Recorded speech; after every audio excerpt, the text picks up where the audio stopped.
家好，今日講一講1月份嘅 P&L 啦，同埋以我嘅理解點樣去睇一個 trader 嗰個 P&L 嘅正確性啦。咁呢個就係 Charles Schwab 個網頁啦 book statement 啦。咁你撳投資組合表現之後啦，撳入去出咗呢一頁嘅，跟住咧我 YTD 啊1月1到1月31日一月份啦。咁呢一度咧你可以見到寫住一個 account 增長咗43,000蚊美金，係不包括供款淨額嘅。即簡單啲嚟講咧，就係或者你望到投資變動呢一度係增加43,000，跟住係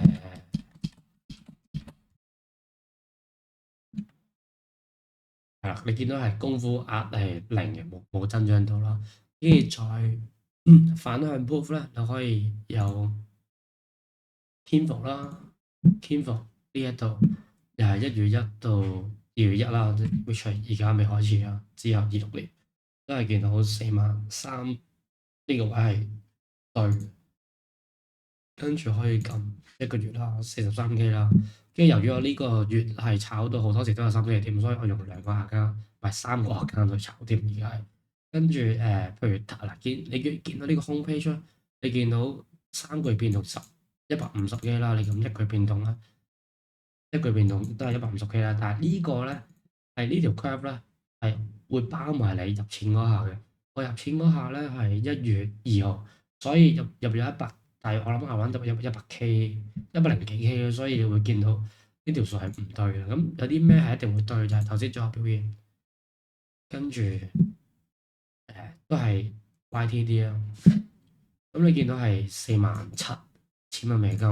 咁你會見到我投資變動供款淨額咧，你見到呢一個係入咗106，OK，跟住呢個投資變動就係冇得做手腳嘅位置，咁就係47,000蚊美金啦。呢個 account 多用。咁啱啱嗰個 account 咧，就係你見到供款額係供款額呢個負數係直頭，因為我要俾啲 borrowing fee，我做 short 要俾啲錢去，所以我諗可能呢度扣咗啩，which 我唔知點解呢度係負。有可能就用咗孖展，所以會扣，我唔知點解。但係你見到爆翻大咧，見到供款額係零嘅，所以呢個數係正確啦。跟住之後第三個 account 啦，你見到咁一個月轉變又係咁多啦。3個月轉變應該係再多啲，因為我入咗好多錢入去。呢個 account 應該入咗400K，入咗2次。所以咧，如果大家去睇呢條 curve 咧係唔準嘅。你撳 portfolio performance 啊，呢個唔知乜英文版。anyway 唔緊要啦，撳翻 YTD 啦。咁你會見到呢個 account 咧增長62,000蚊美金，跟住供款額爆話咧應該 net contribute 咗54,000，應該我可能我仲有一部分可能係12月尾 contribute 咗，所以呢度冇顯示出嚟。但 anyway 3個 account 加埋咧就係152、62、47、43加埋152，咁算港幣大約係118萬港幣。OK，咁至於因為我而家一個 account 係international，所以我淨係得一個 account 可以 connect 到 Kinvo，另外2個 account 係 Hong Kong，即係香港啦，我 connect 唔到 Kinvo，所以呢度我淨係可以咁樣 show 俾大家睇。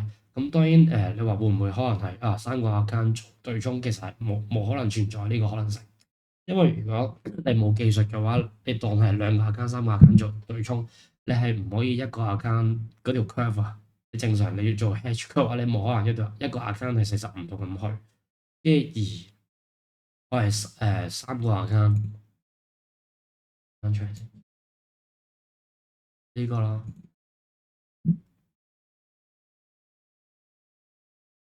咁樣去啦，仲有 account 係啦，全部條 curve 都係一致，所以anyway 就係做一個好簡單嘅記錄。